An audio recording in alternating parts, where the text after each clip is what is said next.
আসসালামু আলাইকুম। আজ পহেলা জানুয়ারি ২০২৬ রোজ বৃহস্পতিবার। আজকে অবশ্যই আপনাদের শুভ নববর্ষ। কিন্তু অনেক দুঃখের সাথে জানাতে চাচ্ছি যে আমি বিগত প্রায় অনেক দিন ধরে পড়ার টেবিলে বসতে পারিনি। আমার ফ্যামিলিগত কিছু ক্রাইসিসের কারণে, ক্রাইসিস বলবো না ঠিক, আমার ফ্যামিলিতে একটি বিয়ের অনুষ্ঠান ছিল, আমার ছোট ভাইয়ের বিয়ে হয়েছে। সেই উপলক্ষে আমি ২১ তারিখ আমাদের গ্রামের বাড়িতে গিয়েছি। অবশ্য গ্রামের বাড়িতে গিয়ে সেখানে সকালে সকালে কিছু পড়া হয়েছে, বা মাঝে মাঝে বই খোলার চেষ্টা করেছি, কিছু বইপত্র নিয়ে গিয়েছিলাম। তো এর আগে ঢাকায়ও ছিলাম বেশ কিছুদিন। তখনও আমার মানে সব কিছু মেনটেন করতে গিয়ে আমার ঠিক পড়ার টেবিলে বসতে মানে বসা হয়নি।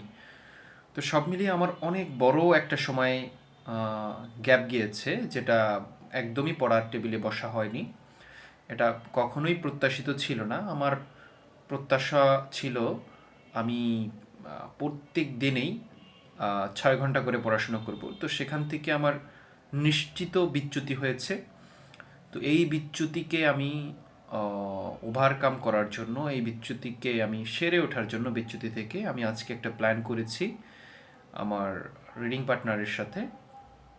তো সেই ক্ষেত্রে আমার প্ল্যানটা হচ্ছে আগামী ৭ তারিখের মধ্যে আমি যেই যেই সাবজেক্টগুলো পড়তে চাই সেই সাবজেক্টগুলো একটা রিভিশন দিব। রিভিশন বলতে একটা চোখ বুলিয়ে যাব, মানে আমার বাউন্ডারিটা সেট করার জন্য।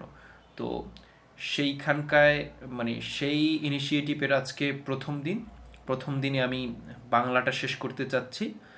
আমার সেখানে আমি পড়ব হচ্ছে বাংলা, ইংরেজি, ম্যাথ, সাধারণ জ্ঞান, সাধারণ বিজ্ঞান। অবশ্য ম্যাথটা শেষ হবে না ওই ৭ দিনের মধ্যে। আমার এছাড়া বাদবাকি যেগুলো মানে শেষ বলতে একবার রিডিং পড়ে যাব, যে আমার এই বিষয়গুলো পরে পড়তে হবে, এরকম করে সব চ্যাপ্টারের সাথে, যেগুলোর সাথে একদমই আমি পরিচিত না সেগুলোর সাথে পরিচিত হব। এইভাবে করে আমি ৭ দিনের প্ল্যান করছি। তো আমার জন্য সবাই দোয়া করবেন, আমি যেন আমার এই ৭ দিনের প্ল্যান এক্সিকিউট করতে পারি।